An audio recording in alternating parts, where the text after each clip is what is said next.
Hello mga kapidjin! Isang magandang buhay sa inyong lahat. Ito na naman po ako para sa inyo.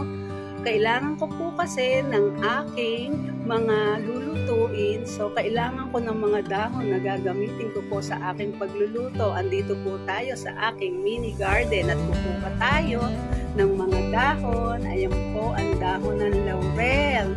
Gagamitin ko po yan sa aking adobo.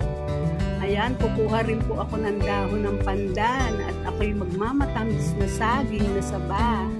At tignan po natin, ayan po ang mga dahon ng green tea. Ayan, lago po nila. Mamaya po ay magkakaroon po ako kasi ng tsaa para sa ating malinis na katawan.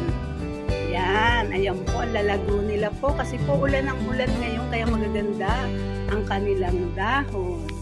Tignan po natin, ayan, ang aking mga halaman na gagamitin sa aking pagluluto. Ayan na po, nakakuha na po ako. Magluluto po muna ako. Magandang buhay mga kapidji. Till next time, maraming salamat sa panonood nyo. Thank you po.